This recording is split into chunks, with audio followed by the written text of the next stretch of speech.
Last Friday, the LCS had a segment on their broadcast that pissed off a lot of people. It all revolved around perhaps the biggest controversy we've seen in League of Legends in the past couple of years, the investigation of TSM Regi. So what's happened now?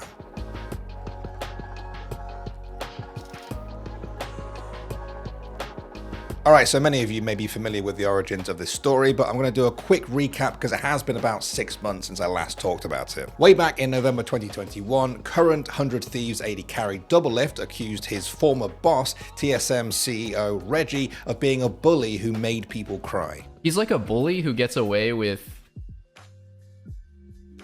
being a bad person because he's powerful, because people are afraid to stand up to him. And that's what I'm sick of. So I would just say that he made a lot of players cry. You would be very fucking surprised at how many of maybe your favorite familiar faces in LCS legit mental breakdown because of how badly they're getting berated, how badly they were just getting verbally assaulted. In January 2022, Riot published their investigation into the claims and quoted former TSM staff who said they'd been subjected to mental abuse by Regi. Some said they'd been dominated by a culture of fear. In May, TSM shared the results of their own internal investigation, which found there had been no unlawful conduct from Regi, no evidence of derogatory comments, no sexual harassment, and no marginalizing or discrimination of women. There was some criticism at the time that some of what that investigation found Regi innocent of wasn't really what he was being accused of in the first place. The investigation did add, though, that after interviewing 31 current and former TSM staff members,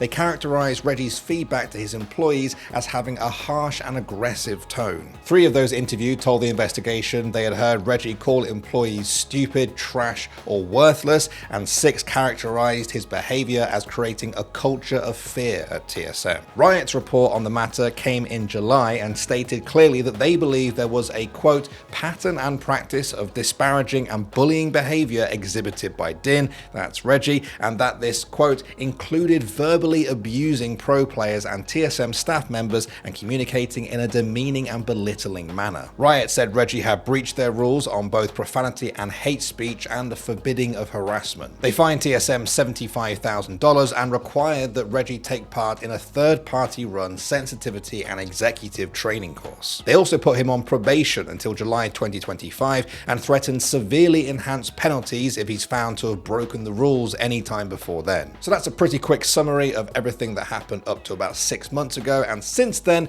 there's not really been much talk about it until last week. Last Friday was the first time 100 Thieves played TSM in the LCS this season. It was set to be the first time that Doublelift was going to face off against his former team TSM since returning to pro play and becoming a pretty public face of the whole Regi controversy. The LCS broadcast team ran a segment in the build-up to the game, hosted by LeTigress, in which they covered a lot of what we've discussed in this video so far, but the tone was a lot more casual. People dug up old TSM content to connect the dots between what Doublelift was saying and these ancient vlogs and streams.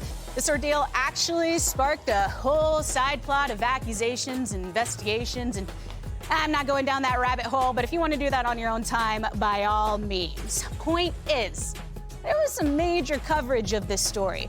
Felt like even your grandma's hairdresser was talking about it. Now, I'm not going to play the full 3-minute clip right now, but I do encourage you to watch it for yourself if you want to form your own opinion. Now, firstly, the segment was supposed to tee up Doublelift's history with TSM, but it mentioned almost none of that really. Not the LCS titles he'd won with them, not the fact that they'd had this whole changing of the guard, not the fact that he and Burke were now facing off against TSM together. None of that really. But that wasn't actually what got people riled up. For quite a lot of people out there, they just found the whole thing a bit tone deaf. They felt the segment was mostly using serious investigations into workplace bullying to sort of drum up game hype with an almost memey vibe to it. And for a lot of people, it felt especially odd that this segment was ultimately produced by Riot but talked in a light-hearted way about their own investigation and punishment of Regi. It just felt like a conflict of taste. All of this is something that Doublelift touched on when he reacted to the clip after 100 Thieves' victory over TSM. This is just so weird,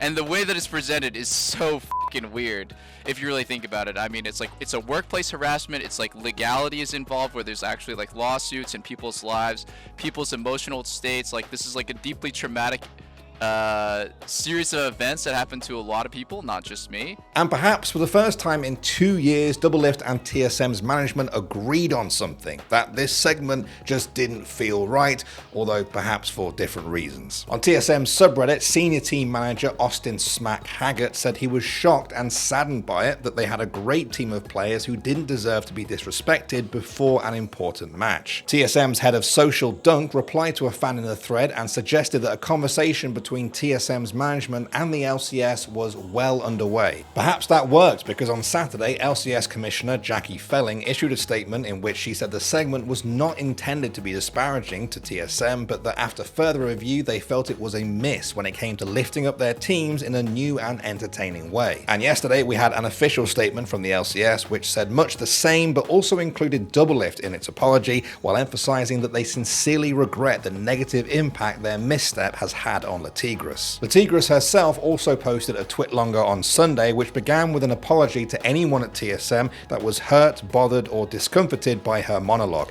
She explained that someone pitched the topic for the segment, that the team thought a monologue would be a fitting structure and that it went through multiple iterations, but that, in her words, it clearly missed the mark. LeTigress also added that she'd been horrified by the harassment and vitriol directed at her by anonymous trolls and asked them to remember that she's only human and not an object to throw hate at because of a mistake. There was a fair amount of support for LeTigress after her apology, including from former and current league hosts. Sharks hope that people would move on and not continue to dogpile on this, and that you can only live and learn. Fellow LCS talent Azael praised LeTigress's guts for accepting responsibility, but highlighted that was a responsibility and failure of the whole LCS team, not just hers. But one person that didn't like the apology was Doublelift. He replied on Twitter saying, "Apologize to everyone who experienced verbal abuse and workplace harassment, then remove the useless strawman where you still see yourself as the victim, and this might actually resemble an apology." Okay, now before we dive into all of that, I think some important context to remember is that Doublelift has never really been the biggest fan of LeTigress on the broadcast, and that's something he spoke about in his recent stream. I have a problem with the way LeTigress is a broadcast talent, and in my opinion, not very good at that. But at the same time, like I said, I don't think she's the one solely responsible for. Okay, yeah. I don't think she's the one solely responsible for the segment. Alright, back to Doublelift's tweet. It seems like he's saying that the paragraph in LeTigress's tweet longer where she asked people to stop harassing her over this is her playing the victim, which I don't really think is the case. I think she's apologizing and just asking people to not harass her for her mistake. That's it. I also don't think that that constitutes a straw man argument in any way. I think on some level, Doublelift doesn't like that the tweet longer focuses a lot on TSM as an org and doesn't really apologize to any of the people that Riot themselves say were harassed by Regi in their investigation. But I guess the question is that what LeTigress should be addressing within her tweet longer apology? Look, at the end of the day, LeTigress was the face of a pretty daft LCS segment, which was produced by a whole team, but somehow she's ended up with Doublelift demanding on Twitter that she apologize to everyone that Regi ever harassed or intimidated. Now, perhaps you have thoughts either way about Doublelift's reply, perhaps you agree with him or disagree with him, but either way, it's leading us away from the core issue of this story. Ultimately, we've had an apology now from LeTigress and the LCS that addresses the main problem that most people had with this segment, that it made light of a pretty serious situation to hype up a game. And I think in a story as messy and as convoluted as this one, that's as good a place as any to put a pin in this one for now. As always though, let me know your thoughts on all of this, and I'll see you all in the next one.